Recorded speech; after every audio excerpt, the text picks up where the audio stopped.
15 তাৰিখে দিনৰ প্ৰায় 1:30 মান বজাত আমাৰ ইয়াত 2 নং ৰামপুৰ চেঁচা ৰাজগড় বিহপুৰীয়া থানা অন্তৰ্গত অসম অৰুণাচল বৰ্ডাৰ হয়। আমাৰ আউটপোষ্ট এটা আছে তাত শিমলুগুৰি বুলি। তাত আমি গম পাওঁ যে দিনৰ 1:30 মান বজাত অৰুণাচলৰ কিছু লোক ৰূপম কাকতি বুলি এজন লোকৰ ঘৰলৈ আহি তেওঁ বিচাৰে। তেওঁ হেমত ঘৰতে আছিল। তাৰপিছত তেওঁ কিয় বিচাৰিছে সেইবিলাক কথা পাতি থাকোঁতে তেওঁক লৈ যাব বিচাৰে উঠাই। তেওঁ ভয় খাই তেতিয়া তেওঁ পিছফাললৈ দৌৰি পলায়। ৰূপম কাকতিক পিছফালে দৌৰি পলাওঁতে যিসকল লোক আহিছিল তেওঁলোকে তেওঁৰ পিছে পিছে খেদি যায় আৰু পিষ্টলেৰে ফায়াৰ কৰে। আমি তাত গৈ পোৱাৰ পিছত 3টা এম্পটি কাৰ্টিজ পাইছোঁ আৰু 2টা ফায়াৰ বুলেট পাইছোঁ। তাৰপাছত তেওঁলোকে ৰূপম কাকতিক নাপাই তেওঁৰ ৱাইফ আছিলে পপী কাকতি। পপী কাকতিক তেওঁলোকে এছল্ট কৰে। সেই সময়তে এই গোটেই চিঞৰ বাখৰখিনি শুনি ওচৰৰ মানুহ কিছু আহে আৰু ৰূপম কাকতিৰ দেউতাক বাবু কাকতি তেখেতো আহে। তেওঁলোক আহি পোৱাৰ পিছত এই লোকসকলে তাৰ পৰা আঁতৰি যায়। তেওঁলোকে 3খন গাড়ীত আহিছিল। বলেৰো এখনত আহিছিলে, টয়টা টাইজাৰ এখন আছিল আৰু মাৰুতি চুজুকি ভিক্টৰিজ এখনত 3খন গাড়ীত আহিছিলে মুঠতে। তাৰপিছত তেওঁলোক আঁতৰি যোৱাৰ পিছত আমাৰ পুলিচ টীম গৈ এম্পটি কাৰ্টিজ আৰু ফায়াৰ বুলেট কেইটা চিজ কৰে। তাৰপিছত পলি কাকতিয়ে FIR এখন দিয়ে। সেই FIR ওপৰত ভিত্তি কৰি বিহপুৰীয়া থানাৰ 72/2026 কেছ নম্বৰটো ৰেজিষ্টাৰ কৰা হয়। পিছদিনাখন পুনৰ কিছু লোক তেওঁলোকৰ ঘৰলৈ আহিছিল, কিন্তু সেই সময়ত ওচৰ পাজৰ লোকসকল অলপ সজাগ আছিল বাবে তেওঁলোকক ধৰিব চেষ্টা কৰে আৰু এখন মটৰচাইকেল আটক কৰি ৰাখে। কিন্তু তেওঁলোক সেইদিনাখন তাৰ পৰা আঁতৰি গুচি যায়। ইতিমধ্যে আমি ঘটনাৰ অনুসন্ধান আৰম্ভ কৰোঁ। অনুসন্ধান আৰম্ভ কৰাৰ পিছত আমি তেওঁলোকৰ সাক্ষ্যৰ ওপৰত ভিত্তি কৰি গুমিন মিজে বুলি লোক এজন জড়িত আছে বুলি গম পাওঁ। তাৰপিছত তেওঁ ইটানগৰত থকাৰ সম্ভেদ পাই আমি ইটানগৰ আৰক্ষীৰ লগত যোগাযোগ কৰোঁ আৰু তেওঁলোকে তেওঁক আটক কৰাত আমাক সহযোগ কৰে। আৰু তেওঁলোকৰ জিম্মাৰ পৰা আমি তেওঁৰ গাড়ী এখন আৰু এটা .22 ৰাইফল আৰু .22 পিষ্টল আমি তেওঁৰ পৰা চিজ কৰোঁ। আৰু আইনমতে যিখিনি ব্যৱস্থা ল'ব লাগে সেইখিনি লৈ আছোঁ আমি। আৰু তেওঁক অনাৰ পিছত আমি আইনমতে যিখিনি দৰকাৰ মেডিকেল কৰোৱা সেইখিনি কৰিছোঁ। আমি কোৰ্টত তেওঁক প্ৰডিউচ কৰোঁ। মহামান্য আদালতে আমাক 2 দিনৰ পুলিচ ৰিমাণ্ডত দিয়ে।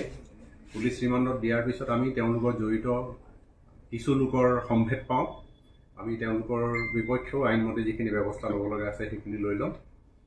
আৰু আমি তেওঁক সোধ-পোছ কৰিছিলোঁ যে আপুনি কি কাৰণে ৰূপম কাকতি ঘৰলৈ আহিছিল। তেতিয়া তেওঁ কোনো ভাল উত্তৰ দিব পৰা নাছিল। তেওঁৰ লগত পুলিচৰ কোনো লোক নাছিল। অৰুণাচল পুলিচৰ লোক নাছিল, অসম পুলিচৰ লোক নাছিল। আৰু গোটেই ঘটনাটো হৈ যোৱাৰ পিছতহে আমি খবৰ পাওঁ আৰু অৰুণাচল পুলিচৰ লগত যোগাযোগ কৰোঁতেও তেওঁলোকৰ কোনো তেনেধৰণৰ খবৰ নাছিল বুলি আমাক জনায়। এতিয়া তেওঁ 2 দিন পুলিচ ৰিমাণ্ডৰ পিছত আমি আমাৰ যিখিনি সাক্ষ্য প্ৰমাণ দৰকাৰ সেইখিনি আমি ইতিমধ্যে পাইছোঁ আৰু এতিয়া তেওঁ জুডিচিয়েল কাষ্টডিত আছে। এই ঘটনাটোলৈ কিছু অপপ্ৰচাৰ চলি আছে বিভিন্ন সংবাদ মাধ্যমত, ছ'চিয়েল মিডিয়াত। আমি এইটো কথাই জনাব বিচাৰোঁ, আইনৰ দুখত যদি কোনোবাই দোষী হয় আমি তেওঁৰ বিপক্ষে আইনমতে ব্যৱস্থা ল'ব লাগিব আমি। গতিকে তেওঁ যিহেতু আইন ভংগ কৰিছে, গতিকে আইনমতে যিখিনি ব্যৱস্থা ল'ব লাগে আমি সেই ব্যৱস্থাখিনিহে লৈছোঁ। তাৰ বাহিৰে তেখেতৰ ব্যক্তিগত কিবা হেৰি থাকিলে আমি সেইটো বস্তু চোৱা নাই। কেৱল আমি আইনমতে যিখিনি কাম কৰিব লাগে সেইখিনিয়ে কৰিছোঁ। গতিকে মই বাকী ৰাইজক অনুৰোধ জনাম যাতে এই ঘটনাটোক লৈ বেলেগ ধৰণৰ ৰূপ দিব কোনেও যাতে নিবিচাৰে। আমাৰ 2খন ৰাইজৰ মাজত যি শান্তি শৃংখলা আজি ইমান বছৰে বৰ্তি আছে, অটুট আছে, সেইটো যাতে সদায় থাকে আৰু ৰাইজে যাতে আমাক তদন্তত সহযোগ কৰে তাৰে কামনা কৰিছোঁ। ধন্যবাদ। আৰক্ষীৰ লগত যেতিয়া যোগাযোগ কৰিছিল অসম পুলিচ আৰু ধৰাৰ আগমুহূৰ্তত তেওঁ কিবা বিষয়ে জনা গৈছিল নেকি? অৰুণাচল আৰক্ষী কিবা জনাইছিল নেকি বা মানুহজন কি কিয় তেওঁক আইডেণ্টিফাই কৰাৰ ক্ষেত্ৰত তেওঁ ছ'চিয়েল মিডিয়াৰ যিটো পেজ আছে তাত সেইটো চাই আমাৰ অভিযোগকাৰীয়ে তেওঁৰ বিষয়ে জনাইছিল গুমিন মিৰ্জা বুলি। আমি তেওঁৰ পেজটো চাইছোঁ, গতিকে পেজত কি আছে আপোনালোকে গোটেইখিনি জানেই। আমি অৰুণাচল পুলিচকো জনাইছিলোঁ, তেওঁলোকে আমাক সহযোগ কৰিছে, কাৰণ আইনমতে তেওঁ এটা অপৰাধ কৰিছে, গতিকে অপৰাধৰ আমাৰ যিটো প্ৰক্ৰিয়া সেই প্ৰক্ৰিয়াৰ যোগেদি আমি কামখিনি কৰিব লাগিব। ছাৰ, এটা বিষয়ে খুব ভাইৰেল হৈ আছে যে আৰক্ষীৰ জিমাত মানে অত্যাচাৰ কৰা হৈছে বুলি ফটোখিনি ভাইৰেল হৈ আছে, সেই বিষয়ে কি ক'ব? আৰক্ষীৰ জিমাত আমি তেওঁ সোধ কৰিছোঁ, কিন্তু কোনো অত্যাচাৰ কৰা নাই, আৰু যিটো মেডিকেল ট্ৰিটমেণ্ট কৰাব লাগে মেডিকেল ট্ৰিটমেণ্টটো কৰোৱা হৈছে। আৰু ফটোখন আপোনালোকে অলপ চালে গমেই পাব এইখন ক'ৰ ফটো হয়। সেইখন ফটো আমাৰ কোনো পুলিচৰ হেৰিৰ ফটো নহয়। হোৱা ফটো এখন প্ৰচাৰ হৈছে বুলি ক'ব পাৰিব? সেই বিষয়ে মই মন্তব্য নিদিওঁ, কিন্তু আমাৰ ফটো নহয় এইখন। আৰু ছাৰ, যিবিলাক বন্দুক উদ্ধাৰ কৰিছে সেইকেইটা লাইচেঞ্চ থকা নে? যিকেইটা বন্দুক পাইছোঁ আমি সেইকেইটাৰ লাইচেঞ্চ আমাক দিব পৰা নাই, গতিকে আমি লাইচেঞ্চ নোহোৱা বন্দুক বুলিয়ে ধৰি লৈছোঁ। তেওঁলোকে ক'ব বিচাৰিছে যে সম্বোধনা কৰিছে বা তেওঁলোকৰ ছ'চিয়েল মিডিয়াত যিটো প্ৰচাৰ হৈ আছে, তেওঁ ড্ৰাগছ বিৰোধী এগৰাকী লিডাৰ, ড্ৰাগছৰ বিৰুদ্ধে তেওঁ কাম কৰি আহিছে বুলি কৈছে। আচলতে সেই আপোনালোকৰ তথ্য অনুসৰি সেইখিনি কিমান প্ৰমাণিত হৈছে? ৰূপম কাকতি ইয়াৰ আগতেও ফেব্ৰুৱাৰী মাহৰ 2 তাৰিখে তেওঁক ঘৰৰ পৰা লৈ গৈছিলে। তেওঁৰ সৰু বাগান এখন আছে, তেওঁ দেউতাকো যথেষ্ট সম্পত্তি থকা লোক, তেওঁৰ খেতি মাটি যথেষ্ট আছে, তেওঁ খেতি বাতি কৰে আৰু সৰুকৈ বাগান এখন আৰম্ভ কৰিছিলে। 6 তাৰিখে তেওঁক বাগানৰ পৰা উঠাই লৈ গৈছিলে আবেলি 3টামান বজাত, আৰু সেইদিনাখনেই ৰাতি তেওঁক আটক কৰা দেখুওৱা হৈছে। সেইদিনাখনো পুলিচৰ কোনো লোক অহা নাছিল। পিছত তেওঁলোকে বান্দৰদোৱাত তেওঁক গতাই দিয়ে বুলি কয়, আৰু অভিযোগ মতে ৰূপম কাকতিৰ পৰা তেওঁলোকে কোনোবাই পইচা বিচাৰিছিল বুলি কৈছে। সেইটো অভিযোগহে দেই, মই নাজানো কিমান দূৰ তথ্য। গতিকে তেওঁলোকে অহাটো কিমান দূৰ সমীচীন হৈছে এইটো আপোনালোকে নিজে বিচাৰ কৰিব পাৰে। গতিকে যিকোনো মানুহে বিচাৰ কৰিব পাৰে তেওঁলোক অহাৰ উদ্দেশ্যটো কি আছিল, অহাটো ঠিক হৈছে নে নাই, এই কথাটো অলপ বিচাৰ্য বিষয়। তেওঁলোকে বাৰে বাৰে ৰূপম কাকতি টাৰ্গেট কৰি আছে, মানে কথাটো কি আছে বাৰু? আপোনালোকে কি পাইছে সেই তাৰ নেপথ্যত কি আছে?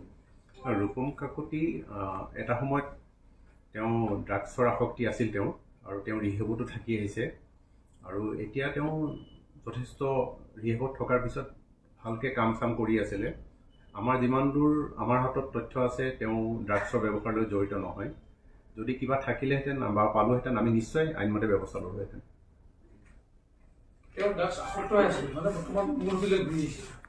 ৰিহেবত থকাৰ পিছত তেওঁ এতিয়া ভালে আছে বুলি জানো, আৰু তেওঁ বাগান এখনৰ কাম আৰম্ভ কৰিছে, বাগান এখন চাহ বাগান এখন লগাইছে, আৰু খেতি মাটিও আছে তেওঁ, গতিকে তেওঁ কৃষি কৰ্মতে জড়িত হৈ আছে।